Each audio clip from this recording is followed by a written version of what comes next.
Bonjour. C'est le sujet du matin, on va parler green.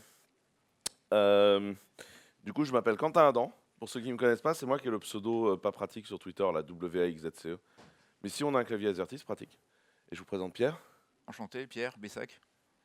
Euh, du coup, la première chose à dire, et qui est très importante, c'est que personne ici est en train de dire qu'il n'y a pas de changement climatique.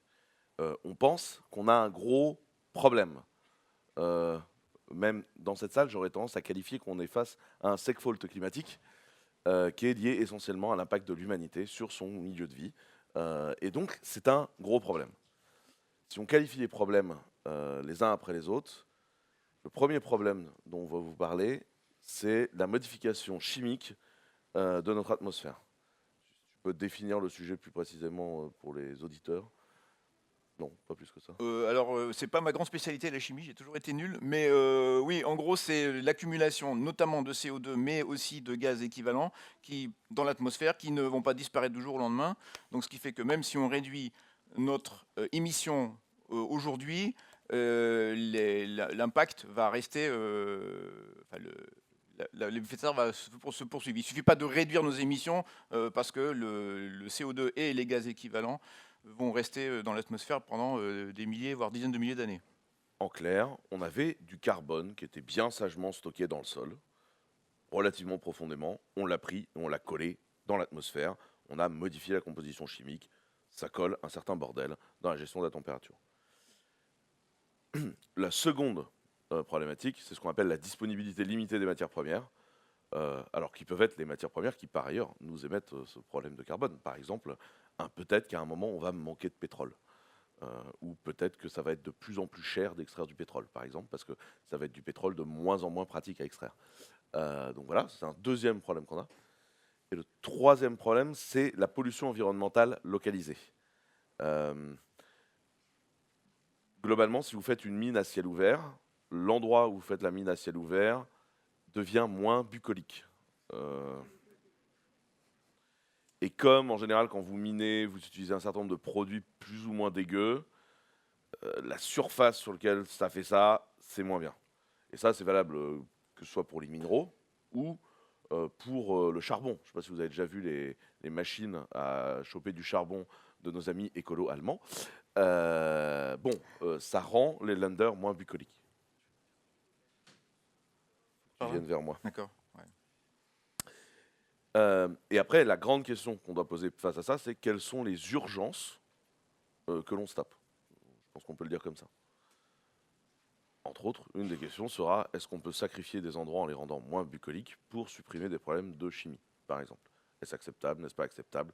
Et ça, c'est un choix politique. Enfin, je dis juste que les problèmes environnementaux, ils ne viennent pas d'un bloc. On a d'autres problèmes, on a collé du plastique un peu partout. Enfin, on a deux, trois problèmes. Mais il faut bien penser, quand on prend les problèmes, à les diviser. Sinon, on ne va jamais s'en sortir. Bon, beaucoup de gens viennent nous voir avec le numérique. Pierre, tu peux me parler de ce document? Alors voilà, ça c'est pourquoi je suis là. Moi je suis pas du tout un expert en CO2 et en environnement. Euh, il y a à peu près 3 ans, 4 ans, il y a eu un rapport qui a commencé à dire que regarder une vidéo HD sur son smartphone, c'était équivalent à la moitié d'un four électrique. C'est-à-dire un four électrique, c'est un truc qui consomme beaucoup de courant et qui fait beaucoup de chaleur. Moi j'ai une formation d'électronicien, d'ingénieur et de développeur informatique. C'est le genre de truc qui fait lever les sourcils. On se dit mais c'est pas possible, ils n'ont pas pu écrire ça sans. Enfin il y a une erreur. Effectivement il y a une erreur, mais il y a des gens qui écrivent ça sans réaliser que c'est une erreur. Le problème c'est que le truc. Alors ça c'est un rapport de 2018.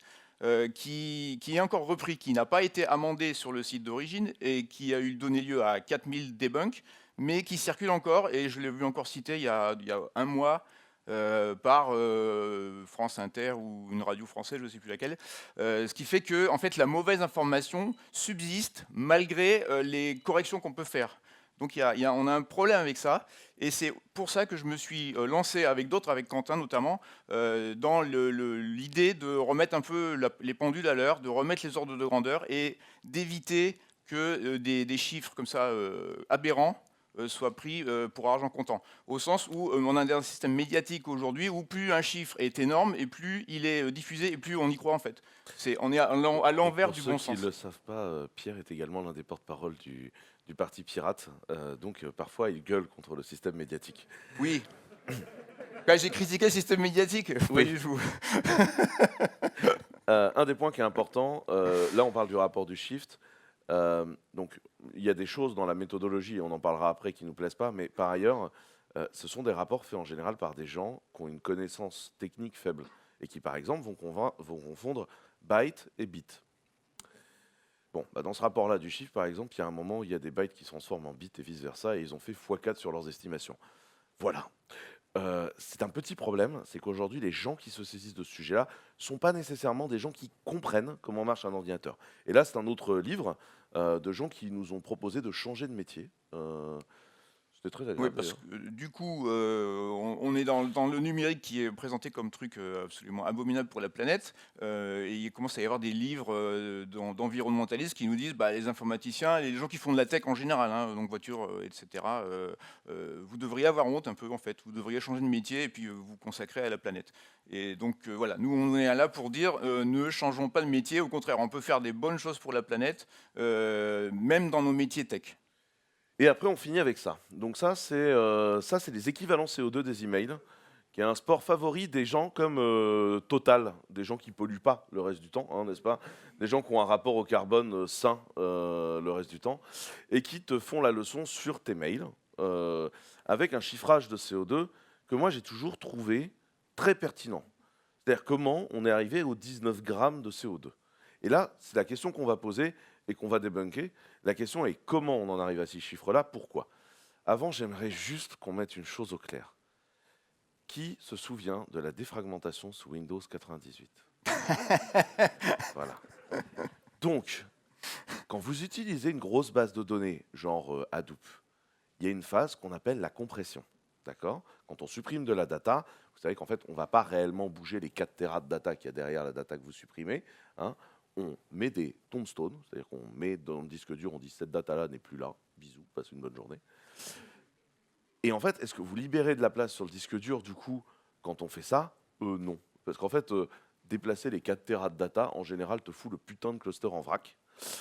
Et du coup, bah, on les laisse là. Donc, si jamais vous aviez l'idée saugrenue de supprimer vos mails pour aider la planète, sachez que ça n'a aucun impact. Voilà. Je tenais quand même à ce qu'on le dise une bonne fois pour toutes, parce qu'en fait, c'est aberrant comme truc. Donc, pourquoi ce chiffre est aberrant? Et est-ce que le Peut-être un numérique... petit mot, oui. Enfin, Ouais, ce qu'il faut savoir, c'est qu'un disque dur, qu'il soit solid state ou pas, stocke une quantité fixe de données et qu'il soit rempli de notre point de vue ou vide, c'est exactement la même quantité d'octets. Voilà. c'est ça. Alors vous le savez sans doute, mais il y a beaucoup de gens ne le savent pas. Est-ce que le numérique, c'est si polluant? Alors, pour quantifier la pollution du numérique, je vous propose qu'on fasse un truc qui est, on va diviser à peu près en 3 phases les choses. La fab, donc la fabrication des dispositifs numériques, le run, c'est-à-dire le moment du fonctionnement du truc, et le end of life, hopefully un recyclage. Bon, la filière recyclage dans l'IT a mis un moment à se mettre, ça commence à être potable, mais pendant un long moment, ça consistait à envoyer en Inde et laisser des gens se faire très mal en séparant des composants pour peu d'argent. Cette méthodologie-là, à peu de choses près, c'est l'analyse du cycle de vie, avec l'idée de se dire qu'on va trouver un chiffre carbone pour tout ce qu'on fait en numérique et qu'à chaque fois, on trouvera un seul chiffre. Je dirais que c'est à peu près à ce moment-là que les choses se compliquent. Parce que à partir du moment où sur une activité complexe, tu vas essayer de trouver une seule jauge en face, ça va être très compliqué. Et là, j'aimerais juste que vous compreniez pourquoi ça me concerne tant. Une partie de mon job, c'est de m'assurer qu'on consomme le moins possible. Et c'est ce qu'on fait chez Clever. C'est pour ça qu'on a créé Clever Cloud. Clever Cloud, je l'ai créé pour qu'on optimise et qu'on rationalise les consommations énergétiques des choses. On en parle rarement parce que j'aime pas faire de greenwashing. Mais en fait, c'est une des raisons pour lesquelles on est. Et là, en fait, du jour au lendemain, nous, on a vu des politiques débarquer en disant « ce serait bien que par requête HTTP, vous nous donniez 1 gramme de CO2. » Mais pourquoi? Parce qu'après, on va vous taxer. parce que la taxonomie verte est... Ah ok, je comprends ce qui est en train de se passer. En fait, vous avez des gens qui vont vouloir lier les choses à ça. Et le truc qui se complique là, c'est comment on fait ce calcul? Est-ce qu'il a la moindre légitimité? Est-ce qu'il est rationnel? Et pourquoi des gens veulent un calcul simple? Et la question, c'est est-ce qu'il faut à tout prix faire un calcul simple? Et donc ça, c'est la vraie question. Je vous propose qu'on commence par mettre en perspective la part du numérique dans la consommation énergétique française. On va commencer par le plus simple, le run. Alors, le plus simple à quantifier, hein. Le run, c'est chiant, c'est pour ça que vous devez utiliser Clever Cloud. Ça, c'est... Donc, on est tous d'accord pour dire que globalement, l'informatique, ça utilise de l'électricité, hein. Il y a relativement peu d'ordinateurs à charbon. Il en fut, mais il y en a peu. Là, vous êtes face à la consommation, enfin à la production de CO2 par activité dans le monde. Globalement, vous avez le monde, la Chine, les États-Unis, l'UE27 et la France. Et ce qui est très intéressant dans la production et la combustion d'énergie sur 2018, bon, le rapport était en 2020, etc., on a sourcé tous les rapports, c'est que vous vous rendez compte que le dernier chiffre, tout au bas, la France, on a quand même un chiffre sur la production d'électricité hyper bas en termes d'émissions CO2 par rapport à la moyenne des pays industrialisés. Non, je ne suis pas là pour relancer le débat sur le nuque. C'est pas l'enjeu. Je dis juste que nous, on a un chiffre hyper bas et qu'en fait, l'électricité au global peut se créer sans générer tant d'énergie fossile que ça. Et deuxième graphique qui m'intéresse là-dessus, Pierre, si tu veux le Oui, alors ça, le c'est commenter. une courbe qui montre l'évolution du poids carbone du kilowattheure, donc l'unité de consommation électrique, au fil des années, depuis 90, dans différents pays. La France, c'est la ligne bleue.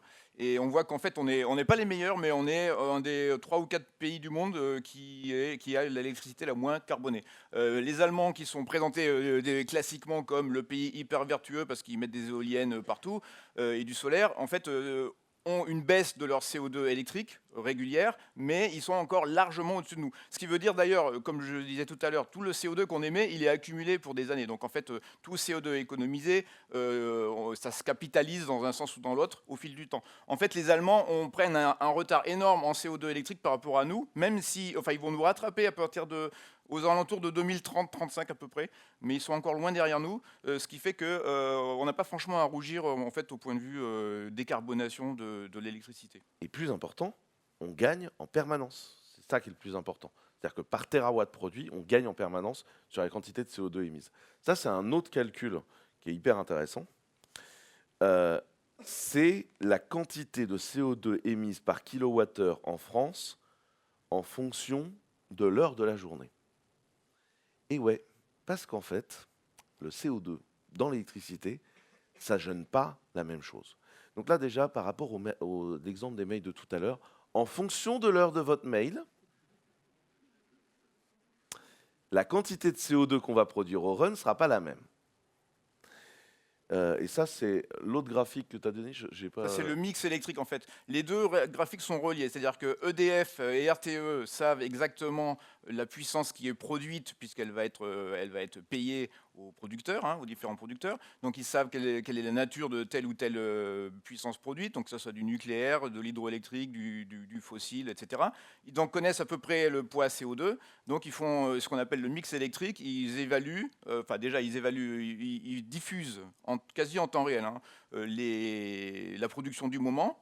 On a également un historique, donc on sait calculer le CO2 du kilowattheure à un instant donné, à quelques minutes près, et on est capable donc de voir l'évolution de tout ça au fil de la journée, et aussi on sait à quel moment de la journée, suivant les moyens de production. Évidemment, on essaie d'utiliser les moyens de production les moins coûteux, et maintenant ceux qui font le moins de CO2 en priorité, pour décarboner tout ça.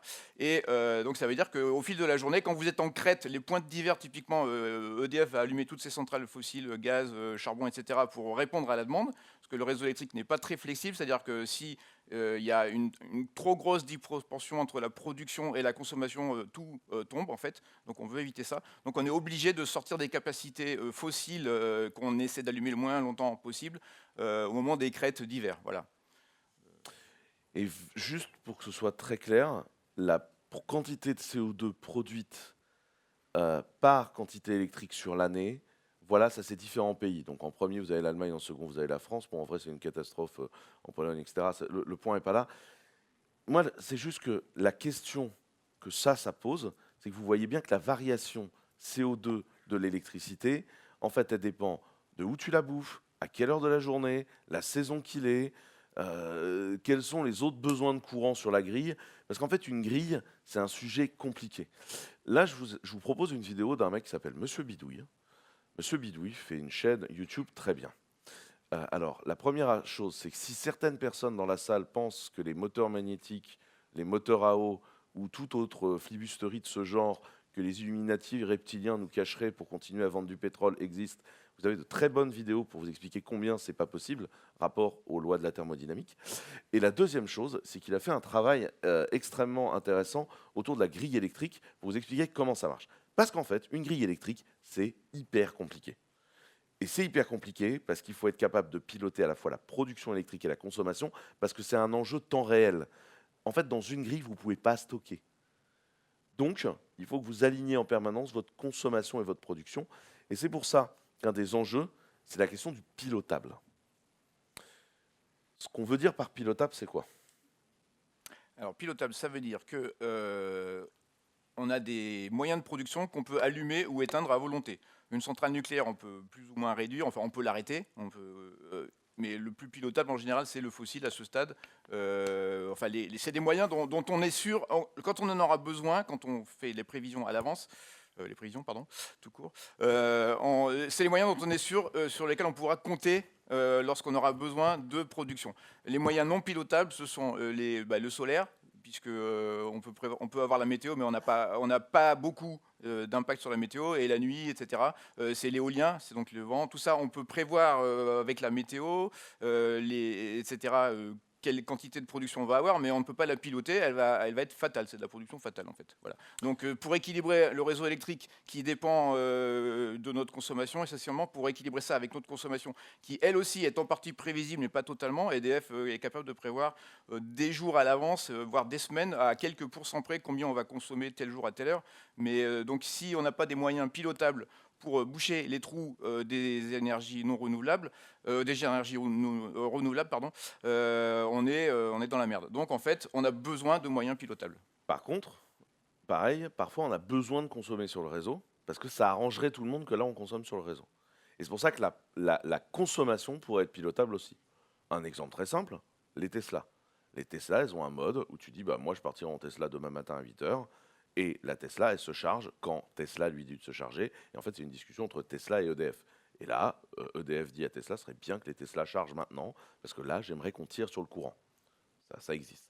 Dans les data centers, qu'est-ce qu'on peut faire?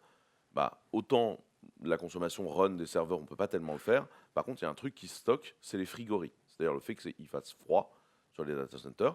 Et en fait, il y a un certain nombre de data centers, pas encore assez aujourd'hui, mais qui ont 2 piscines au sous-sol, une piscine chaude. Alors, bon, en fait, chaude, c'est assez déceptif si vous allez mettre votre cul dedans. On est sur la trentaine de degrés, donc c'est pas terrible non plus. Tu vois. Mais enfin, on n'est même pas à 30 degrés. Quoi. Et une piscine d'eau froide, qui a été refroidie. Et là, c'est quand EDF dit ce serait le temps de refroidir, eh ben, génial, là, on va refroidir. Et donc là, on va prendre la piscine d'eau chaude, on va la mettre dans la piscine d'eau froide, en l'ayant refroidie. Donc ça, c'est très important, parce que du coup, ça veut dire que le numérique, et notamment à travers les data centers, peut devenir des outils de pilotage de la grille, et donc un allié de la production énergétique. Je vais essayer d'avancer un peu plus vite, parce qu'on n'y est pas. Tout l'enjeu de vous parler de l'électricité, et de ces enjeux de pilotable, non pilotable et tout, c'est-à-dire que à partir du moment où vous allez faire une statistique qui dit bah, je sais qu'une requête HTTP, un mail ou quoi que ce soit consomme tant d'électricité, en dehors de toute notion entre un exchange, un send mail, le processeur sur lequel ça tourne, l'âge du capitaine, etc.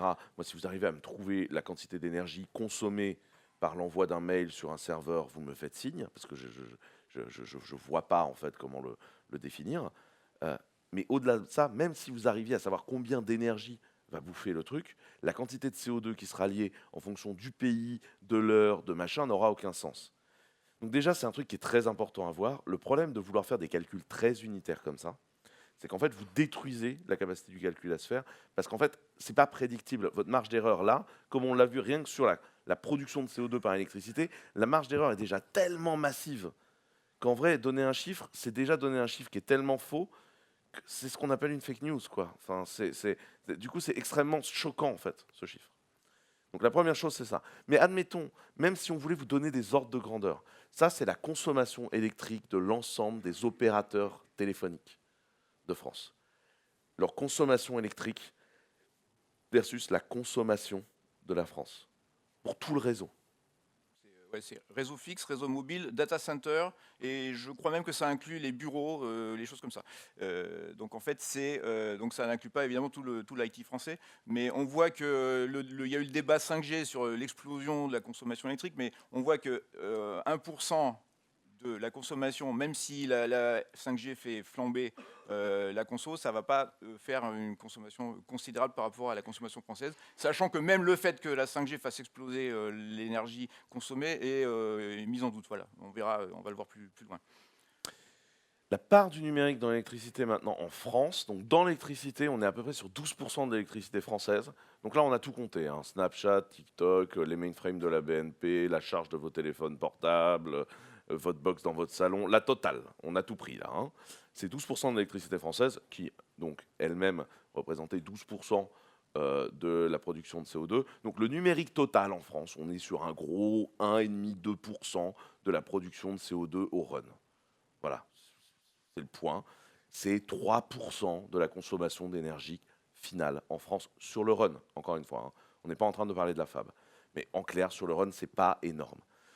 On va essayer d'aller assez vite, juste pour bien comprendre une bonne fois pour toutes comment se consomme de l'électricité. Si vous avez consommation électrique, vous avez chaleur. Alors oui, je modère un peu. Disons, à notre niveau, en IT, en général, ceux qui chauffent consomment et ceux qui consomment chauffent. C'est pas tout à fait vrai quand on a des moteurs, des trucs comme ça, mais là, c'est d'autres histoires de physique. Donc en fait, la façon la plus simple de le voir, c'était sur la slide précédente, enfin une façon évidente de le voir, c'est si vous vous souvenez des ampoules à incandescence, il ne s'agissait pas de mettre sa main dessus parce qu'on se brûlait. Maintenant avec les ampoules LED, on peut mettre sa main dessus, ça peut être un peu chaud mais pas plus, on ne se brûlera pas. Et la raison, c'est directement lié au fait que les nouvelles ampoules consomment moins. Donc en fait, elles consomment 10 fois moins, elles chauffent 10 fois moins, parce que les ampoules à incandescence étaient extrêmement inefficaces. La majorité de l'énergie qu'elles consommaient était perdue en chaleur. Les ampoules à LED sont beaucoup plus efficaces. Et en fait, en informatique, c'est la même chose. On ne fait pas de l'informatique pour faire de la chaleur. On s'en fout. La partie chaleur de l'informatique, c'est 99% de l'énergie consommée, à part la rotation de votre disque dur ou des choses comme ça. Ce qui veut dire qu'on aimerait bien se débarrasser de la chaleur. Et que, idéalement, le travail des informaticiens et des électroniciens depuis que ça existe, en fait, c'est de faire la même chose avec moins d'électricité, parce que la chaleur emmerde tout le monde, en fait. Ça oblige à faire des réfrigérations, de mettre des ventilos, des refroidissements à eau, des dissipateurs thermiques. C'est une galère pas possible. Ça empêche d'augmenter le niveau d'intégration, ça empêche d'augmenter la fréquence. Enfin bon, bref, tout ça pour dire que votre ordinateur, s'il consomme 50 watts, c'est la même chose. En fait, il n'y a pas d'énergie perdue. Il va consommer la même chose que si c'était un radiateur qui fait 50 watts. Donc en fait, ça veut dire en hiver, la chaleur provoquée par votre ordinateur, ça vous économise du chauffage. Donc c'est l'énergie. En fait, le traitement d'information là-dedans, il est quasiment gratuit. Ce qui n'est pas quand même si inutile que ça, parce que du coup, on l'a quand même compté au début. Autrement dit, votre box allumée dans votre salon fait réduire votre facture de chauffage. Et donc, il va falloir arrêter de nous parler de la puissance des box. Ça n'a pas beaucoup d'intérêt. Par ailleurs, arrêtez d'allumer et éteindre des box, ça les nique. Un mot important là-dessus, on nous a dit d'éteindre nos box la nuit parce que ça économise du courant. Alors oui, mais si vous vous chauffez au gaz, en fait, vous n'avez pas intérêt à éteindre votre box la nuit parce qu'elle génère du chauffage moins carboné que votre chauffage au gaz ou au fioul. Alors en été, ouais, moi je suis très frileux, donc je me chauffe en été aussi. En vrai, l'électronique, globalement, tous les machins qui sont faits pour tourner, ça aime bien tourner, d'accord? Quand vous l'arrêtez, ce qui se passe, c'est qu'il va légèrement refroidir, et donc du coup, les composants peuvent s'altérer à ce moment-là. C'est un peu comme un haut-fourneau, si vous voulez. Un haut-fourneau, ça ne s'arrête pas, pour une raison qui est très simple, c'est que si tu arrêtes le haut-fourneau, le bâtiment qui était à 3000 degrés et qui redescend à 20, il craquelle et tu ne rallumes pas le haut-fourneau. Et ben en fait, les équipements, c'est pareil. Moi, il m'est arrivé d'éteindre un data center entier, pas volontairement, il n'y avait plus d'élect dedans et les groupes électrogènes ne marchaient plus.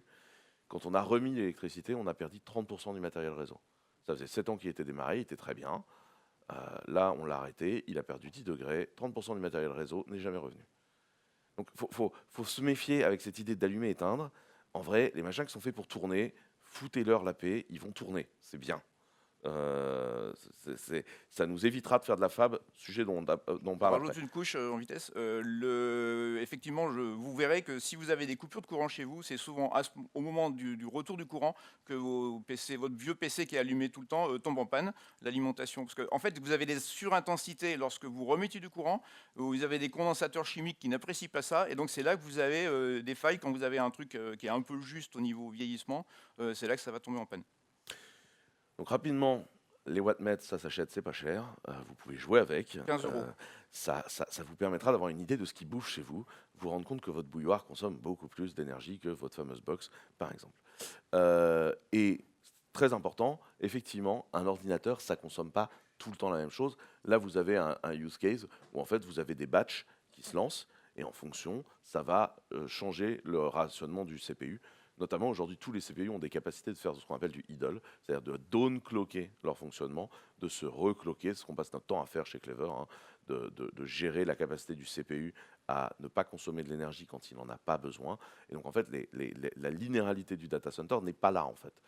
Alors, il se trouve que chez Clever, plus, parce que notre boulot, c'est de densifier, mais voilà.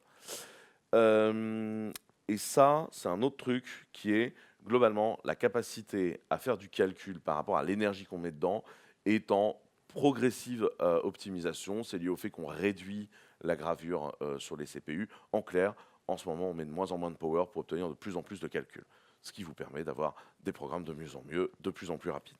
Alors la courbe là, c'était sur qu'on appelle les volume servers, c'est-à-dire les serveurs qui sont achetés typiquement par des PME ou pour mettre ça dans des data centers. Et ce qu'on observe, c'est qu'au fil du temps, déjà la consommation des CPU a plutôt tendance à baisser maintenant, et on sait faire des CPU qui consomment beaucoup moins quand ils sont idle. En fait, l'économie d'énergie se fait sur le CPU idle. Donc ça, c'est vachement intéressant. Là, on vous a mis quelques rapports d'ordre de grandeur en fait en élec. Un TGV, ça bouffe beaucoup d'élec. Votre point d'accès Wi-Fi, en fait, il bouffe quand même vachement moins que votre ballon d'eau chaude, quoi. Et votre ampoule à diode, bah, elle nous fait, foutez-lui la paix. Et votre téléphone portable bouffe vraiment que dalle. Donc foutez-lui la paix, en fait. Enfin, juste, la consommation de tous ces trucs-là est quand même absolument pouillémique. Donc là, voilà, on vous a mis plein d'exemples, mais voilà.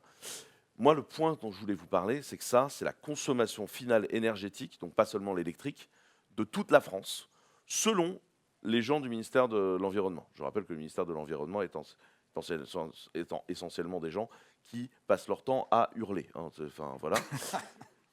Vous avez le transport qui bouffe de l'élec et du pétrole, beaucoup de pétrole. Ensuite, vous avez tertiaire et résidentiel. Donc là, en fait, ce qu'on met dans tertiaire et résidentiel, en clair, c'est le chauffage, l'agriculture et l'indus. Ce qu'on peut en conclure, c'est que, 1, le numérique n'apparaît pas sur ce camembert parce qu'en fait, il est ridicule. Et 2, que le problème, c'est le transport et le chauffage. En clair, dans la vie. Autrement dit, à chaque fois que par le numérique, vous allez empêcher quelqu'un de prendre sa bagnole, bah en fait, c'est pas si mal. Parce qu'en fait, là, si vous y regardez bien, si vous gagnez 2% des gens qui se transportent, 2%, et ben en fait, vous avez financé tout le numérique français. Vous vous rendez compte des chiffres? Ça me paraît très important quand même à dire. Pourquoi est-ce qu'on a des chiffres si énormes? Eh bien, en fait, les chiffres comme celui-ci, donc ça c'est le Shift Project, qui nous a fait un truc sur... moi, en plus, ce que j'aimais bien dans la vision du Shift Project sur leurs chiffres, c'est qu'il y a toujours une notion de jugement moral. Parce qu'il y a cette notion d'aller regarder du porno dans l'ascenseur. Et moi, ce que j'aime, c'est tous ces gens qui se disent défenseurs de la liberté, mais qui te disent quels sont les usages légitimes ou non légitimes de l'énergie. Hein, j'aime beaucoup cette petite ambiance de censeur, moi ça m'a toujours plu. Donc ça, c'est leurs chiffres. Pourquoi est-ce que leurs chiffres sont si gros et pourquoi est-ce qu'ils sont si énervés sur la vidéo en ligne? Parce que, en fait, ces gens-là ont construit un modèle qu'ils appellent OneByte. OneByte, c'est quoi? C'est ils te disent, bah, on va prendre la quantité de réseau qui passe dans le câble et on va en définir la quantité de grammes de CO2 que ça fait. par économie du CO2. Et en fait, comment ils ont fait ce calcul-là? En fait, dans la capacité électrique des data centers dans un rapport, ils ont trouvé dans un rapport de Data Center World Forum, je sais plus quoi, C'est enfin, pas clair. machin, Ouais, la source, c'est pas clair. la quantité d'énergie de tous les data centers. Dans un autre rapport, écrit par d'autres gens, une autre année, il y avait la quantité de réseau que représente Internet. Ce qui en soi est très intéressant vu qu'Internet est un Internet. Donc m'expliquer quelle est la quantité de réseau d'un ensemble décentralisé est déjà un truc que moi je trouve génial. Mais bref, ils ont pris le chiffre A, l'ont divisé par le chiffre B et ils ont dit que le mégawatt transféré, ça coûtait tant. Voilà, bisous, au revoir. C'est scientifique hein, comme approche. Et donc après, ils vous prennent la vidéo en ligne, vous font la cotation et vous disent ça coûte tant. Et c'est comme ça qu'on se retrouve avec des gens qui vous calculent des trucs, qui vous disent que Canal Plus VOD, à lui tout seul, te fait 4% des émissions de carbone de la France. Je tiens à dire qu'il y a plusieurs méthodes de calcul sur le réseau. Il y en a une autre que j'aime beaucoup qui a été sortie par des gens de chez Renater. Ils ont pris une partie du réseau Renater. Ils ont dit on a consommé tant de carbone pour le produire, les lecs, les composants, la totale. Aujourd'hui, on fait passer tant de réseaux dedans. Donc, du coup, on peut en définir que le mégabyte par réseau, c'est ça. C'est un peu comme quelqu'un qui irait chez Ikea, qui achèterait 2000 € un canapé, qui s'asserrait dedans 10 minutes et qui dirait du coup, la minute assise sur le canapé coûte 200 balles, je me tape un Netflix, oh putain, ça m'a coûté 12 000 balles. Non, le canapé coûte toujours 2000 balles, gros. Enfin, ça n'a pas changé, en fait. Enfin, mais c'est un problème de réflexion, en fait. Enfin, c'est un problème réel de pensée. Et alors là, je vous passe les cabinets de conseil qui vous disent j'ai calculé que le site Ikea consommait plus de carbone que imprimer, façonner et transporter le catalogue Ikea. Ouais, ça, c'est énorme. Oui, parce que les professionnels du marketing papier récupèrent ce genre de truc pour expliquer qu'il vaut mieux faire du marketing papier que du spam, ce qui est débattable, même si j'aime pas le spam, ou de l'électronique. Donc voilà, il y a des guerres de lobby en fait dans l'histoire avec des chiffres assez bidonnés. Donc en fait, le problème, c'est l'estimation du kilowatt par gigaoctet de données transférées. C'est une erreur intellectuelle, mais fait par des gens qui sont de toute bonne foi en fait. C'est des gens qui de toute bonne foi cherchent une maîtrise simple. Eux, ils doivent coter de façon CO2 la boîte entière. Et donc réseau, combien de réseaux, crac, boum, bam, ça fait tant de CO2, passons à la suite, la chaise des secrétaires. Tu vois, enfin, c'est vraiment ça l'opération, quoi. Et en fait, on pourrait assez rapidement vous expliquer pourquoi, mais enfin, je sens qu'on va manquer de temps, donc je vais essayer d'avancer. Ouais. Mais en fait, on peut vous expliquer pourquoi le réseau et le CO2 produit ne sont en aucun cas liés. Ça n'a aucun rapport, je ne comprends pas ce calcul. Ça n'a aucun sens en fait. Enfin, j'espère vous avoir démontré par l'explication de OneByte pourquoi ça n'avait aucun sens. En 30 secondes, voilà. Là, c'est le genre de courbe qu'on voit sur l'efficacité énergétique du transfert de gigaoctets. En fait, il n'y a pas de mesure de ça. En fait, c'est la mesure de la consommation. Là, c'est les opérateurs finlandais, donc leur réseau électrique complet. Et on divise le volume de données échangées. Donc, en fait, ce qui fait la variation, c'est uniquement celle du volume de données. Et la consommation réseau est fixe, quasi fixe. Elle monte légèrement. Donc, ça veut dire qu'il y a une corrélation ultra faible entre les données transférées et l'énergie réellement consommée. Mais ça, on ne le voit pas dans ces courbes-là. Et le problème, c'est que cette courbe-là, c'est celle qu'on vous montre tout le temps. Et on en déduit faussement, donc c'est un problème de métrique après ce qu'on appelle les métriques actionnables. Celle-là ne l'est pas du tout. On en déduit faussement que je vais faire la multiplication, j'ai économisé 4 gigas sur ma box, donc ça va économiser autant de CO2. En fait, on se retrouve dans des trucs complètement contre-productifs. Donc, là, en fait, on vous balancera cette presse en ligne parce que je vois le temps qui Là, file. c'est la même chose. Voilà, les courbes plates par rapport au volume de données. Tous les trucs convergent pour. Voilà, donc là, vous avez la quantité d'électricité bouffée, la quantité de trafic. Et en quoi c'est lié les heures? Enfin, ça n'a aucun sens. Pareil. Ça, c'est l'AIE. Donc, globalement, pourquoi les chiffres sont à chaque fois très gros? Parce qu'en fait, ils prennent du réseau et ils en font du carbone, ce qui n'a aucun sens. Voilà. Donc, la première chose que vous pourrez répondre à tous ces gens-là, c'est votre calcul n'est pas scientifique. Passez une bonne journée. Ensuite, ça c'était le run, c'est le coût de fab des équipements. Alors, le coût de fab des équipements, c'est assez compliqué, mais globalement, ce qui coûte cher environnementalement parlant, et c'est ce que disait M. Bordage tout à l'heure, c'est qu'effectivement, ce qui coûte cher, c'est de produire. Produire puis transporter les équipements, c'est la construction industrielle qui est derrière et qui est liée à ça. Le problème, c'est comment coter ça. Vous avez des chaînes de sous-traitance infinies avec des gens qui vous pondent des rapports non sourcés et donc vous compulsez ces rapports-là. Aujourd'hui, moi je suis incapable de vous dire le coût carbone, le coût eau, le coût CO2 de n'importe quel serveur produit. Je suis vraiment incapable de le faire de façon scientifique et rationnelle. Par contre, il y a un truc dont je peux vous assurer, c'est cher. La seule chose qui me paraît intéressante du coup, c'est qu'il faut l'économiser ça. La deuxième chose dont il faut parler, c'est les fameuses terres rares. Il y a un gang de gens qui sont les consultants en terres rares. Ils ont dit que les terres étaient rares et donc ils sont consultants en terres rares.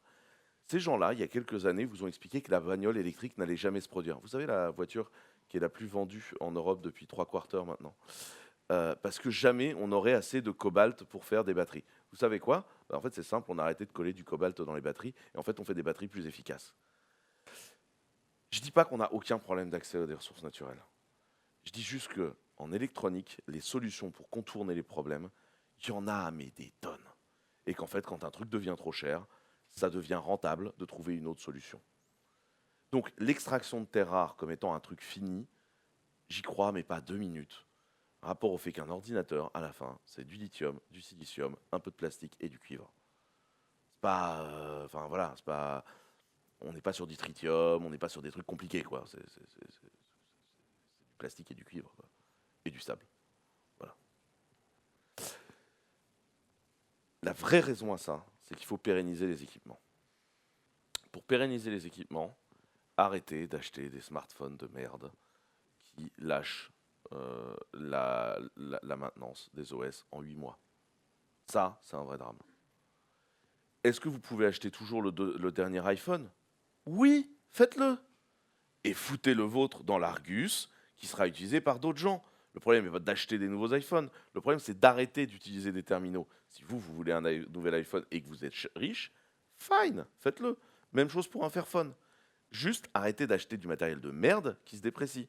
Donc il y a plein d'index de quels sont les smartphones ou les laptops qui tiennent dans le temps et que vous pourrez refourguer à l'Argus. Vous pouvez très bien décider que vous avez besoin d'un matériel récent en permanence. Je m'en fous, c'est votre problème. Par contre, démerdez-vous pour que votre matériel finisse dans l'Argus. Vous comprenez la mécanique ici? Le problème de ce marché, c'est pas ça. C'est que l'écologie, c'est devenu un marché. Avec des gens qui gagnent leur vie à rendre des rapports. Intéressez-vous à qui pond les rapports, comment ces gens-là gagnent leur vie. Si ton métier, c'est de vendre des rapports du CO2, tu vas avoir tendance à faire du lobby pour qu'il soit obligatoire de faire des rapports de CO2 du numérique. Et c'est comme ça qu'on se retrouve tous avec des grammes de CO2 sur la facture Orange ou SFR. C'est parce que c'est des gens qui font du lobby pour pouvoir croûter. C'est triste, parce que je suis sûr qu'à la base, c'était des gens hyper bien, qui avaient envie que la Terre aille mieux et que l'humanité soit meilleure. Et qui se retrouvent à faire un lobbying de bas étage, de deals glauques, qui en fait sont contre-productifs à mon humble avis à ce niveau-là. Et moi, c'est ce que j'ai déjà répondu avec les gens de l'ADEME avec qui je m'engueule de façon très régulière. Hein. C'est, moi, je veux bien qu'on mette les grammes de CO2 de notre calcul PT à 80 000% de marge d'erreur. Mais pourquoi vous imposez pas une jauge de CO2 sur le compteur de la voiture? Parce que ça, pour le coup, c'est assez facile de faire le calcul. La marge d'erreur est beaucoup plus simple. Et vous remarquerez que tout le numérique de ma vie ne ferait pas bouger l'aiguille d'aller se balader à la mer en voiture. Et ça c'est un truc qui, moi, me choque, en fait. Donc la question, c'est pourquoi? Eh bien, parce que c'est un marché. Ça, c'est une étude que tu nous as pointée. C'est une de mes slides préférées. Pourquoi? Là, on parle beaucoup d'éco-conception. C'est un truc, le truc qui a le vent en poupe. C'est une étude qui a été faite sur même plus qu'une étude, du travail qui a été fait sur le site lemonde.fr. C'est le plus gros site français au niveau audience.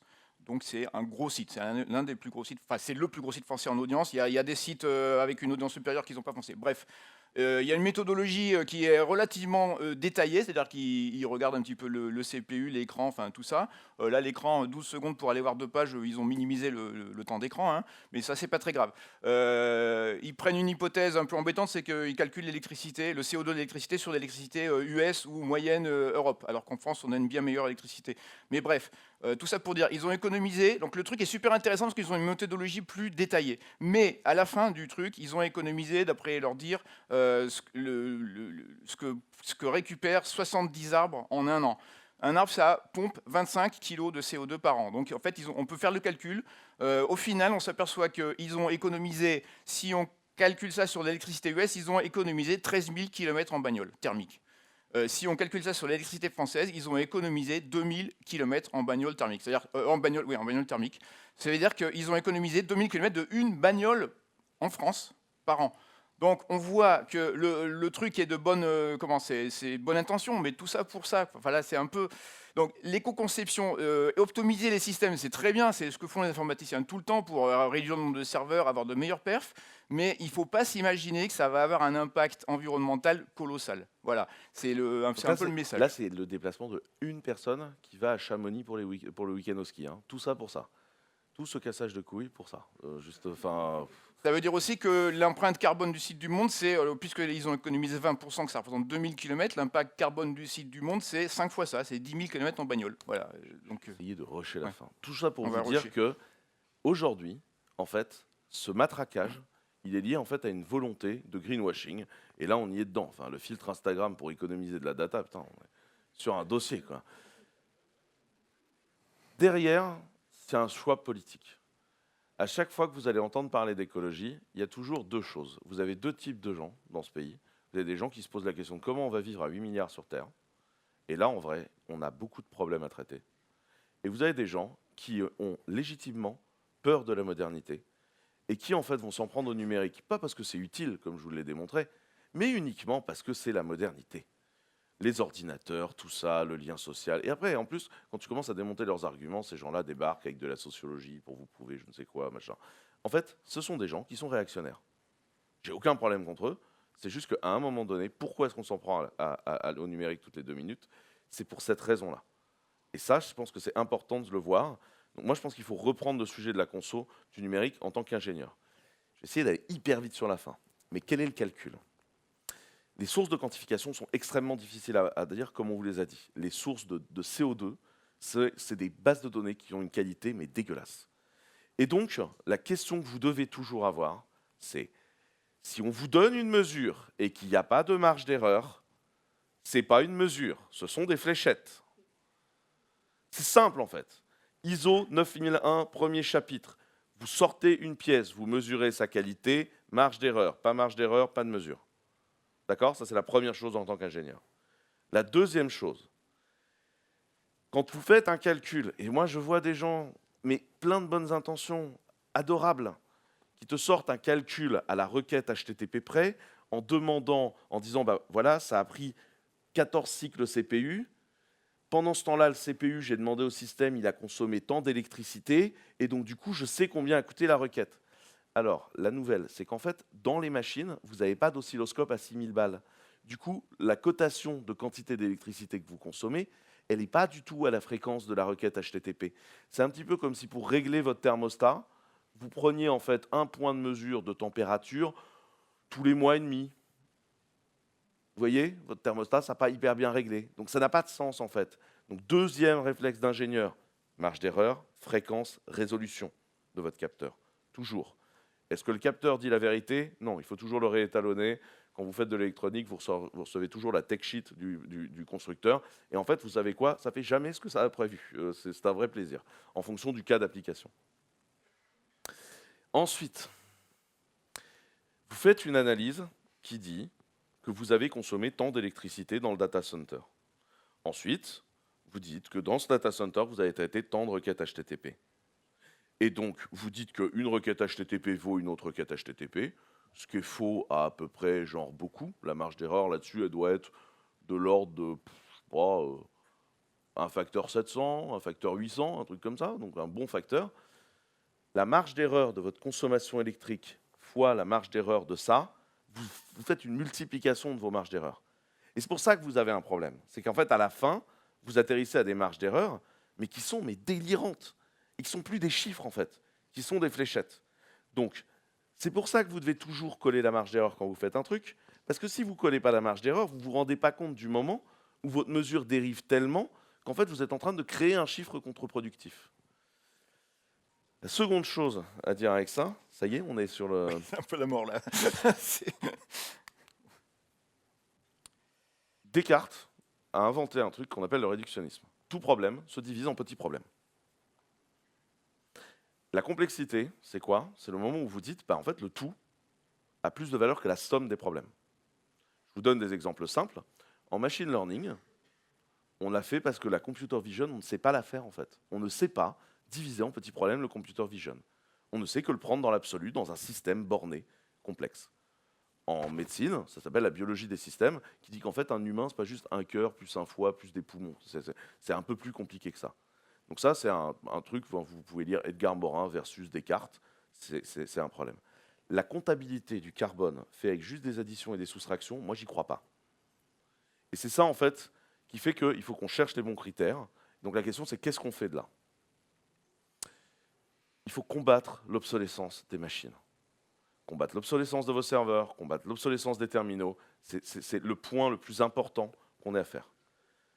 Massifier vos softs. Profiling, loi de Pareto, 80-20. Ça te va comme... Ouais, on avait dit. profiling, c'est bien. C'est exactement ça. Optimiser les endroits qui servent beaucoup. Utilisez le hardware qu'on produit. Vous utilisez tous des binaires débiles. Pourquoi utilisez-vous des binaires qui ont été compilés pour tourner sur l'Athlon XP que j'avais quand j'étais au collège, sous prétexte que Debian, c'est cool? Recompilez les logiciels de façon à coller au profil hardware que vous aurez. Et donc, du coup, vous allez utiliser tous les petits transistors qui sont à l'intérieur du CPU, plutôt que d'utiliser un tiers du CPU qui a coûté 2000 balles, qui a coûté une éternité de carbone à produire. Utilisez le matos qu'on vous file. Ça ne coûte plus rien de compiler. Faites-le. Hébergez dans des endroits où l'électricité est bien pensée. Par exemple, si vous êtes sur US One chez Amazon, eh ben en fait, vous faites tourner vos ordinateurs au pétrole et au charbon. Ouais, juste un mot, l'éco-conception du monde, ils ont gagné 20% en bossant dessus. Ils auraient déplacé leur serveur en France, ils divisaient leur empreinte par 6. Enfin, ils sont peut-être en France, mais voilà. Vous déménagez vos serveurs, vous faites un impact beaucoup plus élevé, en fait, quasiment sans effort. Et surtout, encourager la migration du carbone. La raison pour laquelle le numérique est en croissance, c'est qu'on récupère les usages des autres métiers. Et pourquoi on récupère les usages des autres métiers? Parce qu'on encourage la migration du carbone. Autrement dit, les gens qui ont la bonne idée de couper les webcams pendant les calls, ce qui fait que le middle management n'arrive plus à vous voir, flip, et du coup vous convoque à des réunions présentielles, ce qui fait que vous prenez votre putain de bagnole pour aller sur le périph' à la Défense, sous prétexte qu'on a économisé du CO2 dans le réseau de la webcam. Non. Encouragez les gens à être en télétravail. Encouragez les gens à utiliser des nouveaux systèmes numériques. Le numérique, c'est une chance pour l'environnement. Ce n'est pas du tout quelque chose de négatif. Et du coup, la dernière recommandation que j'aurais, c'est mais alignez votre boulot sur votre valeur. Si le reste du temps, quand vous arrivez au boulot, en fait, vous bossez pour une boîte qui pollue full-time, c'est pas si compliqué que de trouver un boulot en ce moment comme développeur. Je ne sais pas si vous avez vu, il y a une petite tension sur le marché. Ouais, Sinon, vous créez un profil LinkedIn. Je vous laisse profiter de cette expérience. Ça marche très très bien, c'est vrai. Et donc, du coup, si jamais vous avez l'impression de polluer au quotidien dans le boulot que vous faites, eh ben, tirez-vous et allez bosser chez des gens qui, peut-être, essayent de sauver le monde, peut-être essayent de sauver l'Europe, peut-être s'intéressent à la privacy, parce qu'on peut faire des combos comme ça, et comme ça, on appellera ça le numérique responsable. Et du coup, si vous avez l'impression de bosser pour des connards, arrêtez. On est les seuls à pouvoir se permettre de le faire en France. C'est quand même génial, ça. Je vous remercie beaucoup de nous avoir écoutés. Je suis désolé d'avoir rushé la fin.